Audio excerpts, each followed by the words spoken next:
OnslaughtRadio.com. Backstage at Bloodstock. Hey guys, it's Steph here from Onslaught Radio here at Bloodstock 2012. I'm joined by the lovely Emily from PYTHIA, and so let's kick it off. Emily, how the hell are you doing today? I'm having an awesome time, actually, I have to say. Yeah, I love this festival. It's just one of my favourite festivals. Played it a couple of times now, and we just always have an awesome time. The crowds are great, very friendly. You know, what more could you want? The sun is shining. Yeah, it's beautiful. Yeah, it's great. Okay, so as I understand, you played the Sophie Lancaster stage yesterday, which I unfortunately didn't get to see. But how did it go? Were you guys happy with the reception? Was it exactly what you wanted? Do you know what? I think it's actually one of my favourite shows that we've ever done. It was just really amazing. The crowd was so with us right from the beginning, chanting, singing along, raising the horns. It was everything you could have wanted from a festival crowd, you know. Just a great experience for the whole band, you know. Yeah, so I just want to talk about your album. Your second album, The Serpent's Curse, is the follow-up to your debut, Beneath the Veiled Embrace. Are you guys happy with it? What was the recording process like? How has it gone down with the media and the fans? And we're very happy with the album. I mean, it took us a long time to make it. All of PYTHIA's music is quite complicated and quite and has quite a lot of thought behind it. So it sort of took us a long time to make it. The recording process was very, very good. We have a lot of home studios which we bring into play, so everyone's recording everything at home. Then we sort of bring it all together with our producer and with the people who mix and master the album for us. So, you know, generally the actual process of making the album was really good, but during the period that we made the album there was a lot of highs and lows personally. We had sort of death and illness, and I had a baby as well during the time. So it was sort of congratulations. Thank you. The highs and lows of making of the personal really went into the album as well. So it's quite an emotive album. It's been very, very well received. We've had some great reviews for it, and we're really, really proud of it. I've actually got a quote here, if I can read it out. I believe this is correct. Beneath the Veiled Embrace is about Emily's siren-esque contribution to the metal scene, never descending into a vacuous vocal masterclass. That's from Metal Hammer. That's pretty amazing praise right there, isn't it? It is actually. Metal Hammer being very supportive. Yeah.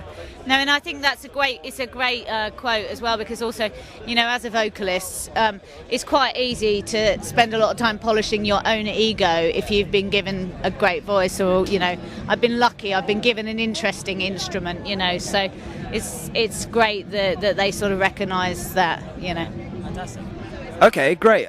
So we've talked about your albums, The Serpent's Curse.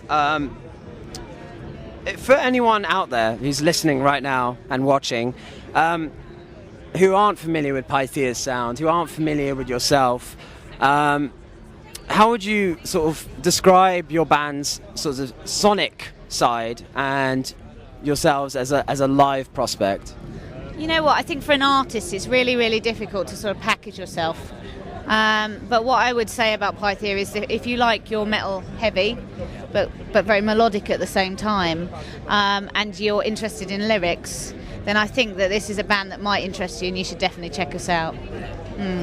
Yeah, fantastic. That's brilliant. That's exactly what I wanted.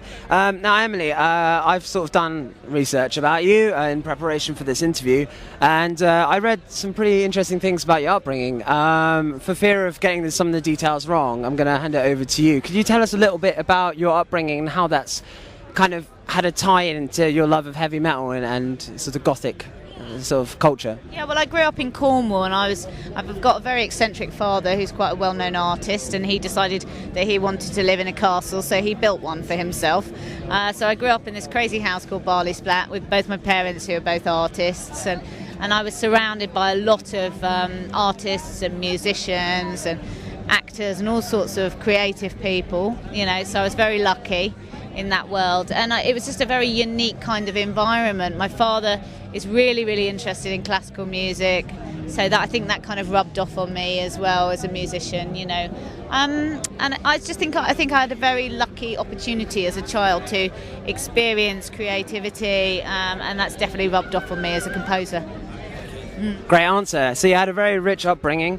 and which is tied into everything that you're doing now, which I think actually, personally, when I was reading about it, is reason alone to check you guys out, because like how many people like live in a castle when they're like a little kid? I think that would just be so cool, like running around playing like a knight or something, or on a horse or something. Just It was a really great upbringing, but it was really cold. oh, I can totally imagine that. Really cold. No, I assume there was no central heating. No central. No, I mean it was aesthetically a very, very beautiful house, but practically it was a nightmare. There was no central heating, no insulation. I grew up with polythene on my windows and in a building site a lot of the time. What were your birthday parties like? Well, I'm born on Christmas Eve, so they were really lame. You know, no one ever came. Joint presents, you know. Cool. Okay. Great. Well, thank you for answering so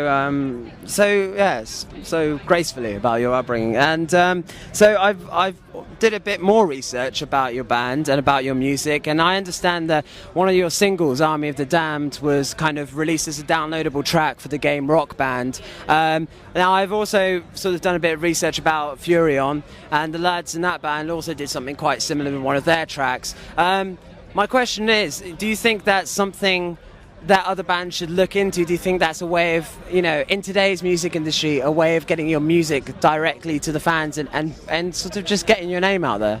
I think it's one of the ways. It's been quite successful for us. I mean, we also released 2 tracks off this album, Just a Lie and Heartless, also for Rock Band as well. And I think it's just another way of trying to get people interested in you. You know, certainly with the gaming scene, there's quite a lot of fantasy involved in the gaming scene, and I think that sort of goes with the way that we approach the band, with having a very full-on show, a very theatrical show. So I would just say, as to any other band, use any opportunity that you have. I mean, we've also got an iPhone app, we've got websites, you know, all the usual social networking stuff as well. But I just think any opportunity that you have to get your name out there for people just to check it out and see whether they like your music, whether they connect with it, is good. You know, just go for it. Can I ask you what the address for your website is? It's pythiamusic.com. And you're on Facebook and Twitter, iPhone apps. So what about Spotify? Are you on there? Yes, we are. All our music's on Spotify. And iTunes as well, yeah? Yeah, absolutely, yeah.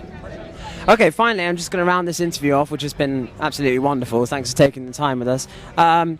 So you've already mentioned that PYTHIA sort of renowned for quite a theatrical sort of live show.